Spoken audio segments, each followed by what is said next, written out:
All right, welcome back, everybody, to Be Inspired. I am so excited to have our guest here today. This is Cari Higham. She is a wonderful woman, a coach, a mom. I cannot say enough wonderful things about her. So welcome to You're Be so Inspired. sweet. Thank you so much for having me. I'm excited to be here and, hopefully give a little bit of value to your audience. So absolutely. I know you will. I will tell you guys a little bit about this wonderful woman. She's got started in business kind of young. Now, I was joking to myself when I wrote that. I was like, oh, she's young, but I'm young too. So we'll go with that. But she's been able to build a 7-figure brand, and she's absolutely killing it. She's also, recently, within the last year or two, launched a private coaching community that's just absolutely thriving. And I love all of them. The Beach Boss influencers are amazing. Adrienne, Fran, Brandy, Kat, all of you ladies are amazing. And all of the people behind the scenes. I know there's a lot behind the scenes. Chris and Ben are like there are silent partners. You don't see them on any of the pictures and anything like that, but we couldn't do anything without them. We have coaches that coach for us. We have internal team members.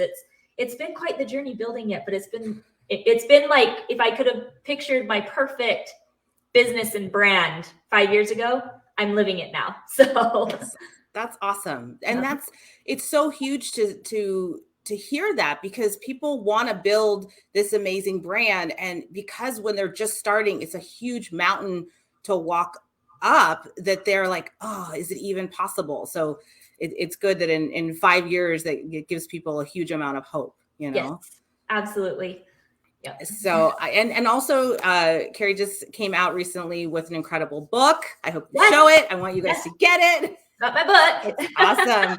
You got this, girl. I love it. And it's been a huge success. And it hasn't been without adversity. Yes. We'll get to that a little bit later, but there was a lot of adversity when it came to launching the book. So yeah, absolutely. It's your journey. I appreciate how open you are about your journey and sharing with people what's going on in your life. And I think that's a huge part of becoming an influencer and not being afraid to let that out. I was just sharing with you a few moments ago, there's a post that you put out. I don't remember when it was, but when I was doing my research on you, I saw this post, and it was a picture of you and your husband in front of the computer, and your son was there, and you were looked back at him like, he's coming up to ask you a question or whatever, as kids do. And the look on your face was like, I'm so happy to talk to you. I'm so happy to have you there. And it just struck me, it absolutely I connected with it, because it was so hard during the pandemic, as we're all working on Zoom, to be productive, but also still be patient and loving and all of that. Mm-hmm. And so I just really appreciate the example that you set for people and what you put out. Well, I think that a lot of that has to do with people thinking that they have to be perfect and show that, they have this bubble of perfection. And I think social media is a big reason that that's happened, where people feel like they have to have this perfect life, and, all of their ducks have to be in a row. And, they've got the perfect kids that sit, and with their arms folded and crossed, waiting for mom to get off of her call. And that's just not reality for any of us. Right? Like, if that's your kid, you need to go stomp in some puddles with your kids, right? Yeah. Teach them to be children, because, they're only young once. And I remember for the first couple of years when I was trying to grow my business, my brand online, I felt like I had to have that. I had to, push my kids away with their iPad or on the TV, or, or when they would come in, I was giving them a look like, don't you dare come in front of this camera. And as I've built my business, as I've built my brand, as I've really decided the type of influencer that I wanted, the type of lifestyle that I wanted, my kids are a huge part of that.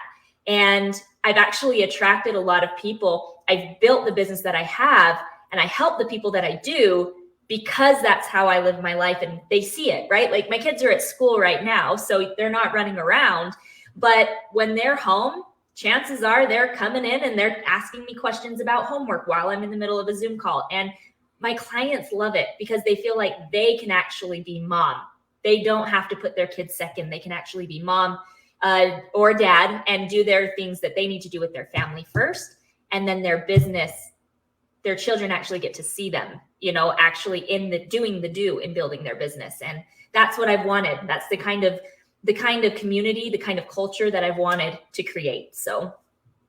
And I think that is so beautiful. It really touched my heart. And I love that is a part of your brand. Do you know what I mean? Being mom first, it just makes such a huge difference, because it really is a juggling act to do all of these things. When we, talk about all the things you've been able to do, everybody is doing those things. It's just that why we seek out coaches and learning more and personally growing and getting better is so that you can spin those plates better. Right? Yeah. Get yourself to the point where you can excel at the same time and have more happiness, have all of those things. So, I'm kind of curious, just tell us a little bit about how you got started in business, kind of what was the tipping point for you when you started to just really start to have more success? Absolutely. So, when my husband and I first got married, I was kind of that person that I didn't know what I wanted to do. Like when I was younger, if you asked me what I wanted to be when I grew up, I was like, oh, I want to be an actress. I want to be a singer. I want to do those type of things, right? Like it was never really anything like, oh, I'm going to be a doctor, or I'm going to be, I hated the thought of having a boss. We'll put it that way. I'm very stubborn. I have always been a trailblazer. I do my own thing. When I've had some really good bosses in my life that understood the type of person that I was. Yep. And I had some bosses that didn't, and I rubbed them the wrong way, right? And so when I first decided, okay, entrepreneurship is the way I wanted to go, it was actually in opening up my own nail salon. I went to beauty school. I opened a salon because I thought that it would give me time freedom, because I'd be able to make my own schedule. I'd be able to be home with my kids. And I thought, this is what I'm going to do. What I actually found was that running a salon like that, a brick and mortar, my business actually ran me. If I didn't have a client sitting across from me in the chair, I wasn't making money. And so when my husband was laid off for the second time in our marriage, we were losing everything. So my nail clientele was cut in half abruptly because of a few layoffs that happened. We live in a really teeny, small little town. Everybody works at pretty much 3 main places around here. And when there was a big layoff that happened, all of those people that were laid off, the last thing that they could afford was coming and getting their nails done. And so I saw firsthand how not having residual income would affect our family. So my husband was laid off at the same time. I was losing nail clientele. We lost everything. We lost our home. The only reason we didn't lose our car was because we parked it at my mom's house, and so they couldn't repossess it. Wow. We basically left our home with our brand new baby. He was about a year old at the time, and we moved into my mom's basement. At the exact same time that all of this was happening, it was actually a friend who is a beach boss, Brenda Shaver, brought me network marketing. And I thought at the time, I was like, no way am I doing one of these things, right? But my husband, he was kind of excited about it. He was excited about the possibility of growing residual income, being his own boss, not having to, clock in every single day. And when he got excited, that's when I was like, okay, we're going to do this. And we sucked at it. I had no influence. I had a lot of friends, right? I had a lot of friends, and I talked to hundreds and hundreds of people over these next few months, but I didn't have any influence. It was, we'll take a look at it. Let us know how it goes, right? That was really what we got from the majority of those people. And so after 6 months, I had enrolled no people, no customers, no distributors. I obviously had some skill sets that I had to develop. And so for the next 18 months after that, I was cold market prospecting. So because we come from a little teeny town, I went to my upline and I was like, we've run out of people. Where do we find more people? And he's all like, you got to go where the people are. So we were prospecting at malls, Walmarts, Starbucks. If there was a crowd of people that couldn't run away from us, we were there. We even spent 6 months on the weekends driving down to Las Vegas and prospecting people on the strip, in casinos. I look back at that, and it's no wonder nobody wanted to do business with us, because I didn't even want to be doing that stuff. Yeah. Right. And so the tipping point, or the turning point in my journey, it was January of 2016. I looked at my husband and I said, I'm done. We had moved from my mom's basement to my mother-in-law's basement because there was a little bit more support there with the network marketing. My parents were very anti-network marketing at the time. We've now changed their minds about that after they've watched our journey over the last few years. But we moved into my mother-in-law's basement. I had my second baby during all of this. So I was tired, right? Like I was tired of the chasing people. I was tired of being ignored. I was tired of my friends dodging me in the supermarket. I was tired of leaving my kids with babysitters, right? Like I had to leave my kids with grandma. At the time, living in my mother-in-law's basement, all of our money was going back into our business, driving to all of these different places, going to all of these different events, trying to find people that wanted to do this with us. And so we spent a lot of time sleeping in our car. And so I was not going to bring my kids down to Vegas to sleep in a Walmart parking lot in my car, right? And so oh my gosh, I left my kids a lot. And in January 2016, I looked at my husband and I was like, I am done. Like, I cannot keep doing this. I could see that there were some big influencers out there that were growing their businesses on social media. Like, there was a girl that came into our company a couple months before this, and she killed it. Like, she came in, she put $100,000 of volume in her business in 19 days. And like, so all of these little things were happening. And I was all like, you've got to figure out a different way for us to build this. One where we can actually work from home. I don't have to leave my kids. I can enroll people from Zoom on a computer. You figure out how to do this and I'll do it. But unless you do, I'm done. Like, I quit. And so it was my husband that actually discovered influence marketing. And that was in April of 2016. And with influence marketing, in being able to grow a business from social media, from home, we grew to 6 figures in 10 months. In 11 months, we hit multiple 6 figures, which is kind of crazy. We just doubled down and we knew what to do to really scale from that point. And so I retired my husband out of his job. We now work our business together from home. We have different roles and responsibilities that we do. But the biggest thing is that I've created my dream life. I've been able to build a multiple 7-figure brand over the last 6 years since then. And it's been a wild and crazy journey, a lot of ups, some downs, but the skill sets, some concepts as far as mindset goes are really what helped tipped, us finally reaching those goals that we wanted to reach. That's an incredible story. I mean, just going through all of that to be able to get where you are. I mean, it took an amazing amount of like sustainability, courage, grit, all of those things just to keep going. So, but how do you manage it all? I mean, you've been able to build, with doubling down and having all of that growth, building so much income, residual, you're essentially all of your brand, involved in all of that. How do you manage it all? I mean, how do you do it? Well, the first thing that I want to say is that you can't do it all. Like, I'm going to be that person. I probably am going to go against, I'm going to have haters come at me because there's these gurus out there that like train, you can have everything. And it's actually something I talk about in my book. You can't be the best at everything. If you are out there trying to be the best at everything, you're going to be the best at nothing. Right. And so I like to think of it as, okay, what are like the 3 main things that I really want to be able to focus on? And what are the 3 main things that are important to me? And with that, that's where I focus my time. Over the last few years, I've been able to hire different people. So like different skill sets that I haven't been good at, I've been able to hire people to do those.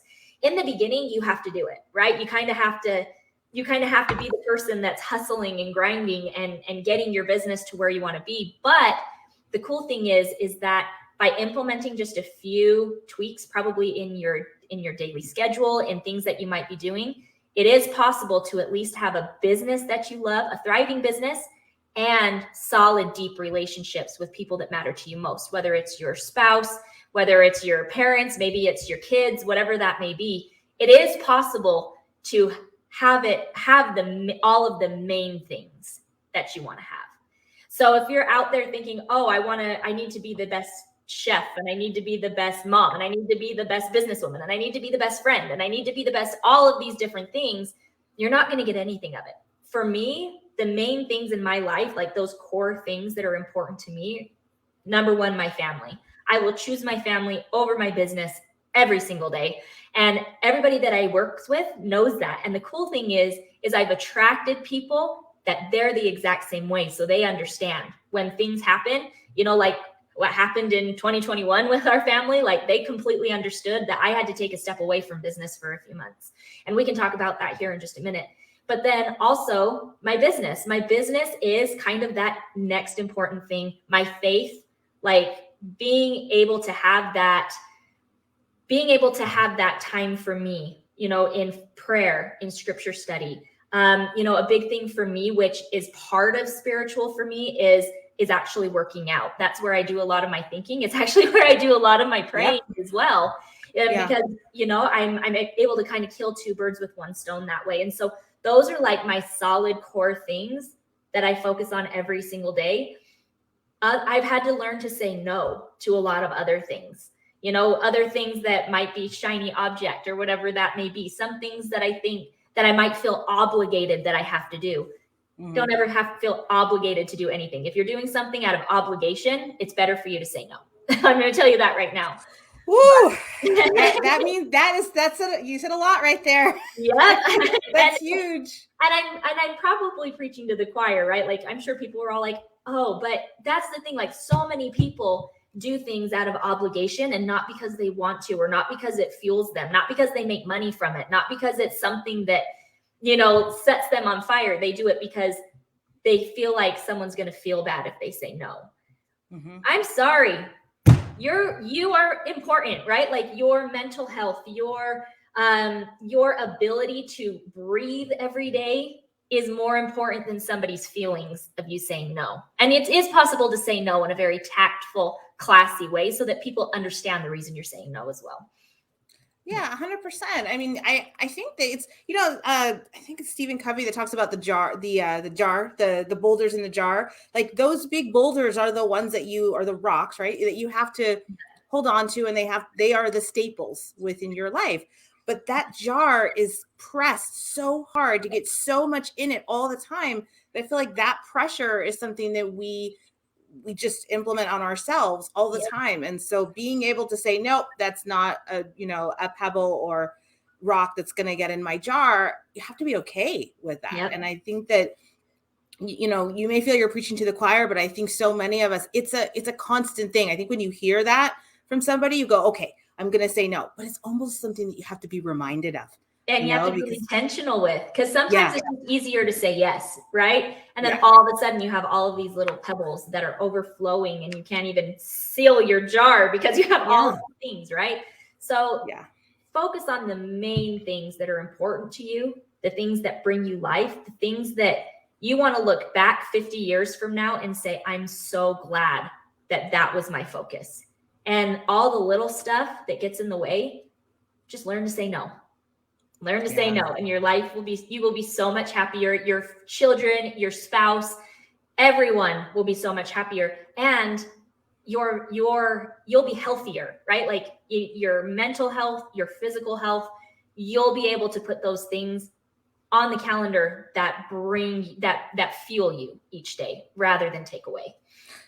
That's really big, and I think we need to celebrate that. And because I feel like that almost is a part of your brand now, right? Of really being able to give enough time to not everything, but the valuable things, the things that are going to, be what makes you ultimately the happiest. And so can you talk a little bit about that? Like how obviously you have this immense brand, but how have you built it? How do you put it out there for people to recognize and see, without giving up too many of your secrets? Yeah, that's okay. So, here's the thing. When it comes to building something, when someone hears like 7-figure brand, they don't realize that brand started from zero, right? There was always a day one somewhere. And so what are those things that people focused on? So for me, I have a DMO that I focus on, and I actually teach students. As you know, we teach our students, we teach, teammates, we teach clients, people that we work with all the time, how to break up their day and their daily method of operation so that it actually fits their lifestyle that they want. There's 3 things that we focus on, and we teach to work in 20 to 30 minute time blocks. I personally work in 20 because I have an 18-month baby girl, and that's usually the amount of time that she's going to give me a solid, focused effort, right? And an episode of Mickey Mouse Clubhouse at times just for me to get that 20 minutes in. And so it's 3 things that we focus on. The first thing that we focus on is growing a targeted network of people that know, like, that want what you have to offer. Let's put it that way. Because so many times, and this is especially true in the network marketing space, is people just talk to anyone and everyone. They think, oh, my product can help everybody, so I'm just going to go, and if they can breathe air, or if they come within 3 feet of me, I'm going to talk to them about my business. And that was how I built my business for the first 2.5 years, and I got nowhere. It wasn't until I started being intentional at focusing on people that I knew actually wanted what I had. That was when I started gaining some traction, because it's not just the amount of eyeballs that are on your offers, it's making sure that you have the right eyeballs on your offers. The second thing that we teach people to focus on, so that's your first 20 minutes. Your first 20 minutes of your day needs to be spent growing that targeted network. The second thing that we teach people is engaging with that network to build influence. Just like I had a lot of friends when I first got started, I had a lot of people that, liked me, but there was not that influence or that trust necessarily to start a business with me. So how do we engage to build that know, like, and trust so that there's some influence, so that when it comes time to promote, which is the third thing that we focus on, actually having conversations about our products or about our business or about our team or whatever that may be. If you're not talking to people about joining your team, if you're not talking to people about your product, chances, or if you don't have an automated way to do all of this, then your business isn't going to grow. So if we break up, that's 1 hour a day. If you can focus for 1 hour a day in 3 20-minute time blocks on these 3 things. So 1 20-minute here, maybe it's 20 minutes before your kids wake up. The next 20 minutes might be when you're on your lunch break at work. And the third 20 minutes might be right before bed, right? It's just, where can you fit those 20 minutes in? You'll start to gain some traction in your business. If you want your business to grow faster, maybe do 2 hours a day or 3 hours a day. But you'll find that if you break it up into those 20 minutes, you get more done because it's more intentional, focused action during that time period that you're actually working.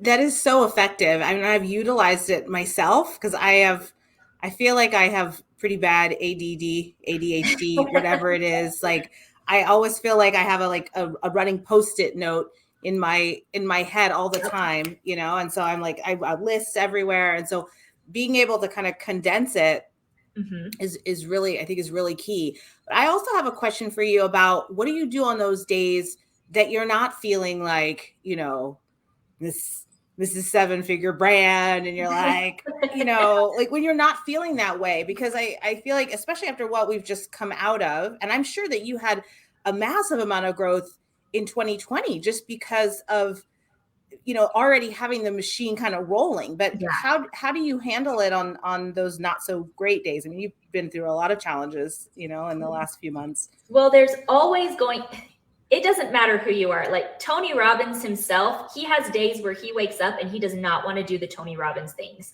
right? Like every single person in this world, they have days where they wake up and they just don't want to do the things. And it's human nature, it's human behavior for us to do that. What separates the winners from those that remain stuck and remain in this constant state of restarting and restarting and restarting is the winners do it anyway. Mel Robbins, I remember watching her a few years ago. She, I don't know if you've heard of it. It's the 5-second rule. Yes, it's the awesome. 5, 4, 3, 2, 1. I actually use that there when there's those days where I just don't want to. That's separate from the days where you can't, because there are definitely times, and I experienced that this year, where I just could not focus on business. But we're going to talk about some things here in just a sec that made it so that it was possible for me to say I can't, right? And so, but on the days where you just wake up not feeling like it, guess what? There's always going to be days where you wake up and just don't feel like it. 1 hour a day, if you can just get into action, that's going to fuel results, which will then reinforce the belief that you can do this. It will reinforce, which then reinforces the actions that you're taking every single day. It's just that initial getting into action. Once most people get into action and they know those behaviors that they need to focus on to actually get those results that they want, they're golden, and most people will actually finish what they set out to do. It's just that initial, let's get started today. If you can find a way to just get yourself started, whether it's Mel Robbins, 5, 4, 3, 2, 1. There's a book called Eat That Frog, and Brian Tracy. I think Brian Tracy wrote that book. Okay. Yeah. He talks about how most people procrastinate and put the things that they hate off until the end. Do the things that are the most important, that are going to fuel your bottom line, make you money first, then focus on the other things after. If you can do the stuff, like for me, that's like the first thing I do, like in everything that I do. Like if it's something that I hate doing, first thing I do, right when kids are done with breakfast, I do their dishes, because I know that if I wait until later to do those dishes aren't going to get done. Yep. With business, there are things that I absolutely hate doing. Even after hiring people, you'll always have stuff that you don't enjoy as much in your business. I do those things first so that I'm looking forward to doing the things that I love to do more towards the end of the day. So that's really big, because me personally, I've always struggled with when I have teammates or I have people that I'm working with that I'm overseeing, and they're like, oh, I have this adversity, I have this struggle. And I have had so much experience with adversity over the years that it's eventually I've had to get through it, and I've had to become more mentally tough and take it on. And I struggle with being sensitive to it. Like, I'm like, it's okay. Just, you can do it. Like, fuck up, it's fine. And they're like, you're kind of not really hearing my issue. Okay. So, but it's important that, we talked about that yesterday, and the beliefs and the belief in taking action and results, like that whole cycle of staying in that place. Mm-hmm. And also I think it becomes a habit. If you really build it into your schedule, it becomes a habit, and it becomes a part of you eventually. Yeah. So that circle that I drew yesterday, so that you guys know, it's basically, it's a belief wheel where your beliefs fuel your actions. There's actually more steps. I condensed it into those 3 things, but actually the actions fueling the results do fuel habits. They do fuel habits, and those habits then reinforce beliefs that we have, right? And it's all from the actions. But the quickest way to, as we talked about yesterday, and I know that we're talking about stuff here on this interview that you guys are like, what is this about? So, this is actually in a coaching session that we did, where I actually broke down this diagram, because there was a student who was really struggling with a belief that she had, that she was too young for people to take her seriously in her business. Yeah. And it's a belief that she continued to fuel based on actions that she was taking. And so the quickest way to change a belief that you have is to actually start taking action or doing a different behavior. Even if it goes against a belief that you might have, if you can start doing the actions that will change that belief, it will then fuel results, which then reinforce new beliefs. And then because you now believe something a little bit different, right? Maybe you've built your belief that maybe you can do this just a little bit more. It then fuels more intentional actions or behaviors, which then fuels results that you get. I loved it. I was just eating it up. It was so good. And I shared it, and I was like, this is so good. I was like, I need to repurpose this and, and talk about it more. But that's like the whole idea of being able to put these things out. So I'm kind of, this is such a good conversation. I just love it so much. Yeah, I'm loving it. It's great. So I'm kind of curious for you, when you have people that are just starting out, how do they develop like new ideas and strategies to kind of reinvent themselves? Because that's something that, with social media, you're constantly having to put the new out there, something new, something different. So how do you recommend, or how do you coach people on how to do that? Well, in the very beginning, when someone is first getting started, and if this is someone who is like in network marketing, who is like a brand new entrepreneur, just getting started trying to sell something or build a team, whatever that may be, they're actually not ready to come up with their own ideas yet, right? We have to, right now, their belief is that they're brand new, they don't know how to do this. And so we need to actually give them the actions that they need to do to fuel results. We need to get them results first, so that reinforces the belief that they can actually do it. Once they start building that confidence based on this belief wheel that we have, once they start building that confidence, that's when they'll actually start to come up with their own ideas. They'll actually start coming to you and asking more questions. Well, what if I do this? What if I do this? Those are the people that you want to put your time into, because they're the ones that want it as bad as you do. But it all starts in giving them the actions that they need to do in the beginning. You can't just have someone come in without a roadmap or a strategy or any of that to follow in the beginning. We need to give them the strategies that they need to fuel the results that they want, so that they believe that this will work. As they start to believe that this works and they start making money and they start building a team, that's when they start to build the confidence that they can actually do it. And that's when they'll start actually taking ownership of their team. And that belief cycle becomes stronger and stronger and stronger. And then they start to duplicate it into other people. And that's as we know, where the residual income comes in. And that's when you actually start getting into those higher ranks in your company. So it's really kind of following a guideline, following a path, and starting to develop taking those actions, developing those habits, and then being able to, I think you guys have coached on this, like, try something out, see how it works, see how, how people respond to it, and things like that. So it's so valuable to be able to continue to test the envelope, you know what I mean? Yeah. And kind of push it and do new things. So, you're this entrepreneur that has really just made a huge impact on your family and really, thousands of other people. So I'm kind of curious, when you, and this is kind of interesting because I watched an interview with you, because I'm a crazy researcher. Like I joked about one of my other guests. I was like, I kind of stalked her, but like I'm a crazy researcher. I'm just somebody who does that. And so I watched an interview with you, and I remember you talked about your dad and what industry he was in, and he and I are in a similar industry, or I don't know if he's probably retired now, but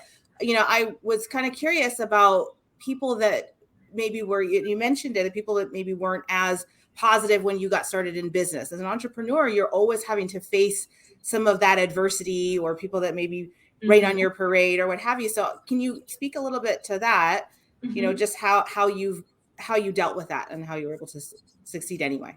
Yeah, absolutely. So in the beginning, when it was happening, I'm a completely different person now, right? Like through my journey of growth, yeah. I've learned a lot about human behavior and the reason people do what they do. So when it comes to people that love you and that care about you, if they've had a bad experience with something in the past, they want to protect, right? And as any parent, that was my parents in the very beginning. They had through no fault of their own, and I can actually say through no fault of their own, because of how things happened for them. They got started in network marketing when I was very young. One of the companies that they joined sold, went public. My dad had built a pretty substantial check. It was cut in half overnight when that company was sold and went public. So that was bitter taste in his mouth, number one. The second time my dad got started in network marketing, he thought he was getting started with honest, integral people that were then stealing his people. So he never made a paycheck. Like he had enrolled, I think it was like 20 something people, and he never saw any money come from that, because his person that he enrolled with placed him in his line and not my dad's. And so it was just through no fault of my dad's own, he had gained a very bitter taste in his mouth towards the industry. Both my mom and my dad did. So when I got started in network marketing, remember, I'm living in their basement when I get started in network marketing. Right. All of a sudden they don't want me to experience the same heartache, the same putting so much effort and passion into something only to have it fall apart. And at the time, I looked at it as my parents don't believe in me. Right. And so that human behavior, right? That's how I looked at it. That is not what their intention was.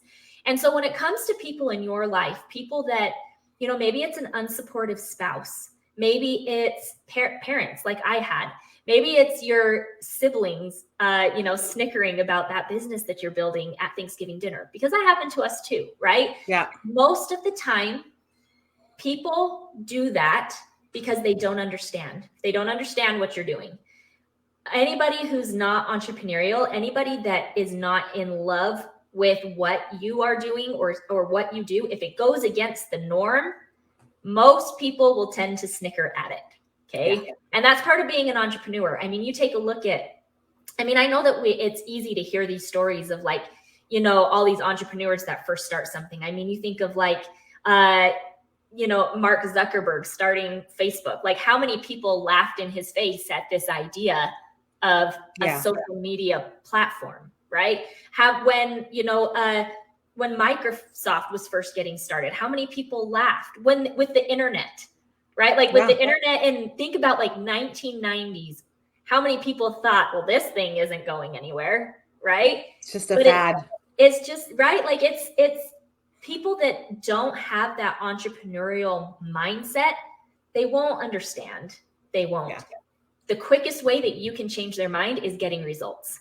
And the quickest way that you can get results is to take action, intentional action, doing the things that you know are going to fuel the results that you want. And so what I like to do is I like to take a look at, you know, my own people that I've received mentorship. I ask myself a few questions. First off, are they actually getting results? Are they actually living the lifestyle that I want to live?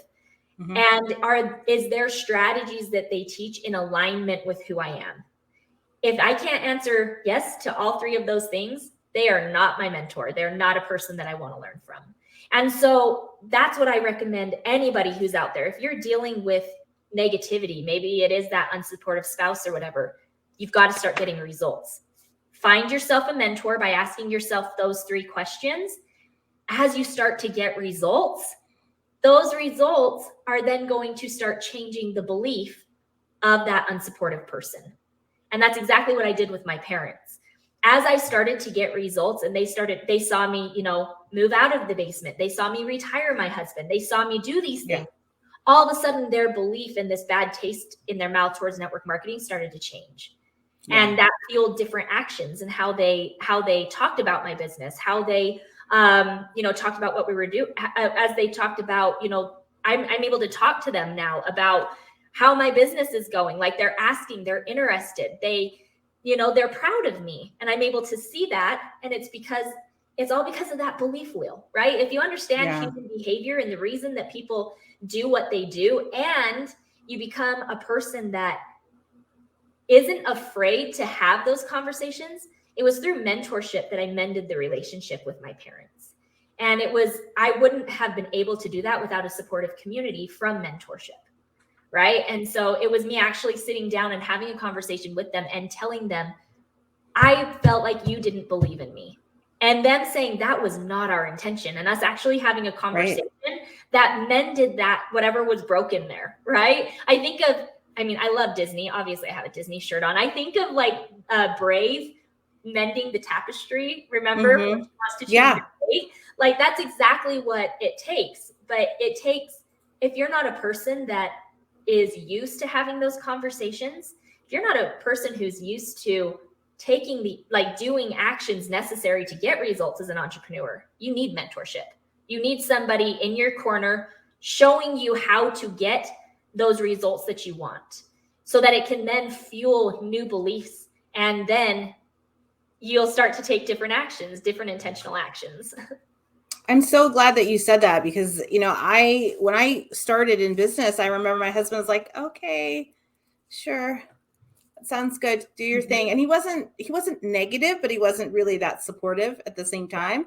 And I remember a mentor telling me, your spouse's support can be purchased in cash. And I was like, okay. Yeah. So I'll get on that. And I do. It's good to hear that you can have that open conversation, but you have to seek when there's negativity around you or naysayers or what have you, that you still have to stay in action and still have to, you know, seeking out mentorship that will help you stay in action, the right actions that are going to help propel you forward. And I think that's really huge for people to hear. So what's next for you? Like, what are your new upcoming projects? What are the Beach Boss influencers doing next? Is there another book? I mean, share with us, you know, some of what's coming. Yeah. So I did launch my book this year. I launched this book on September 29th. most people didn't, it wasn't the launch that I had planned. Let's put it that way. Yeah. So in early September, my husband got sick. He started throwing up. We thought he had food poisoning. A few days goes by, he's still throwing up. He starts to cough. And that's when I think, oh, I think he might have COVID. So day 5, we get him tested. Sure enough, it's COVID, and they hear the pneumonia in his chest. But because his SATs were so good, they sent him home with some medicine, and they said, come back if you get worse, because that's COVID protocol, right? Right. So, and because he's young, healthy, like my husband is the epitome of health. Like, I mean, he works out 5 days a week. We don't eat, like we don't eat perfect, but we eat very well for people our age, right? Like I think we have dessert maybe 2 times a week, maybe, if we're lucky.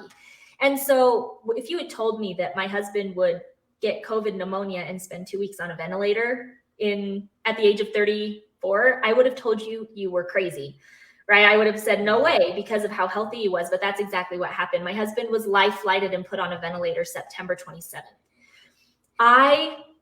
That was one of those times when I said, I can't, right? Like I reached out to my team and I said, I cannot. I'm dealing with my children who are faced with this scenario that dad could possibly die.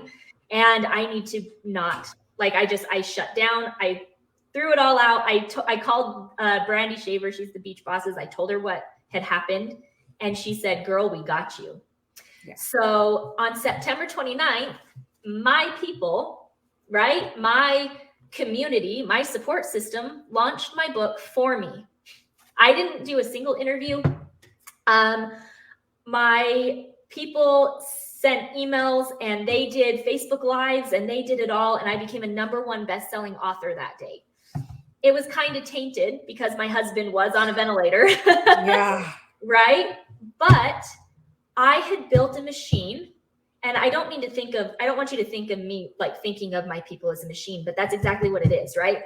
I have done the work. I have, put in the sacrifice, done the thing, done those actions for so long that I have something that will run when I have to take a step out, when I have to take a step back. And not just run, but completely kill it, right? When I have to take a step out. And that's what I recommend everybody do. Like if you are sitting here, you're like day 1 of this entrepreneurial journey, I want you to think about what would happen, worst case scenario for you. What is that worst case scenario for you? For me, it was being face to face with the death of my husband and not knowing if my husband was going to live or if he was going to die. And him actually trying to die 7 times. It was 7 times in about a 7-week period that my husband tried to check out. And he's here now. He's healthy. He is on oxygen still. But we're almost to that point where he doesn't even need oxygen anymore. He just walked in actually with the baby. But it's you putting those things together to do it. So what's next for us? I am writing another book actually, and it is about this last quarter of 2021. My husband getting COVID. It's in the works. I'm hoping to launch it. Hopefully, I'm hoping to launch it by end of January, first part of February. I'm not really in a rush to launch it. Yeah. Because I want it to be perfect. I want people to actually feel like they're experiencing all that we experience with us. It's going to actually have 2 sides. So it's going to be my story and then my husband actually telling his part of the story. Oh, wow. Yeah. Like things that he experienced while he was under, right? Like things like that are going to be in this book. And the goal with this book is to actually help people in their life, because there are so many things that we have learned over the course of the last 6 years through mentorship that got us through those 3 months. Like if I did not have the mindset that I have now, I don't know how I would have made it through it. I really don't, because it was me understanding certain things, like comparison, like evaluation, like a belief system and things like that actually got me through it. And so you can be on the lookout for that. Beach Boss, we have some major goals for Beach Boss as well. And Beach Boss is our private coaching community that, was mentioned earlier. We have huge goals for that. We have a personal goal that in the next 10 years to actually bless 500,000 people, like actually help 500,000 entrepreneurs. And so we have major goals in how we're going to accomplish that over the next 10 years as well. That's awesome. I love hearing huge goals like that. And I know you're going to hit them. I know you're going to accomplish it just because of you have the right mindset. You have a great group of people around you, obviously. And that belief in taking those actions, it really doesn't go without result. Eventually you take those actions long enough, you'll get the results that you seek. So this is so exciting. I love hearing your story. And obviously with everything that you've been through, there's so much growth that comes from it. And the fact that you're willing to share it with people is really huge. So yeah. I want to switch gears with you. I just want to do one little quick thing that I kind of like. I think it's fun. I call it this or that. So, and it's just, for people to get to know you and kind of keep it silly. So like favorite snack for you, salty or sweet? It really depends on the day. Okay. It depends on the day because I have my salty and I have my sweet. Most of the time they're together. So if I'm like reaching for a slice of cake, I'll have to grab some potato chips to go with it because it's like I got to balance it out. Okay. So. All right. I like it. What about so sandals or heels? Sandals. Give me my flip-flops. Yes. Like I will wear flip-flops until there's a foot of snow on the ground. Okay. And then I know the answer to this one. I think I said like jeans and t-shirts or all dressed up. Jeans and t-shirts. I love it. Actually, yoga pants. Like if I can wear my yoga pants every day, that's what I'm wearing. And I think that was one of my favorite parts of the pandemic times. I was like, I can be on Zoom and I can wear whatever pants I want to. Yep. Like I put on a pair of heels. I put on a pair of heels like a month ago and I was like, this is terrible. I don't even want to anymore. It was crazy. What about, so this is actually an interesting question. Just like paper calendar or digital? Digital. I am all digital in my calendar. I need the reminders. I need alarms going off to keep me on track. Otherwise it doesn't run. Okay. I have both. I have my paper and I have my digital. I'm like, again, like I told you, it's like I'm running Post-it all the time. Cardio or weights? Weights. Yeah, I used to be a cardio girl. And then I had my second baby boy and my husband, I was like really complaining about, I was just the biggest I had ever been. I was pretty unhealthy at the time too. And I remember my husband was all like, come do some small weights. And I fell in love. Within 2 weeks of doing weights, I still will go and like run for maybe 5 or 10 minutes on cardio days. And then I'm hitting those weights. And now I'm more into like the heavy weights. Like I love pushing my body to that point of exhaustion and then pushing just a little bit further to prove that I can do it. Yeah. So that's big. And that's big, not just with your body, but in your growth in business. And right. Like it's all mindset. It really is. Absolutely. Well, this has been amazing. I've had so much fun talking to you and it's been a really great experience. There's so much value that you have to bring. And I hope that you guys reach out to Cari and, look up the Beach Boss influencers. They're amazing. I've gotten a ton of value from you guys. You can actually get my book at yougotThisGirlBook.com. So yougotThisGirlBook.com. So we'll post that also. I'll post the links for that. And I really, I've learned so much from you that it's been a really great experience. And I really want other people to be able to benefit. I'm so glad. Yeah. It's just been a really great experience for me and it's just been really valuable. And so I want to make sure that we share it and get the information out as much as possible. I mean, we're in different industries, but at the end of the day, we're all chasing our own level of success. Yeah, absolutely. Mm-hmm. And that's really why I created, GGinspire, Be Inspired. And frankly, one of the things that I always tell people about this podcast is that it's kind of my it's kind of my FU to everybody who told me not to get into business, because it was so like, I had so many people that were like, you left medicine to go in the financial industry? You're out of your mind. And I was like, but I'm really happy about it, you know? Yeah. So, but I just really appreciate you. And I thank you for your time. And this was a ton of fun. So yeah, thank you so much for having me. Like, I so appreciate you. I appreciate what you're doing for entrepreneurs with this, because, you know, I really believe that entrepreneurs like need support of other entrepreneurs, because there are so many people that don't have that mindset. So when you can find someone that thinks the same way that you do, and, you know, like what you're doing is awesome. Absolutely love it. Thank you so much. Well, I appreciate you, Cari. So look her up at yougotThisGirlBook.com, and we'll see you guys. Be inspired for a great life, everybody. Take care. See ya.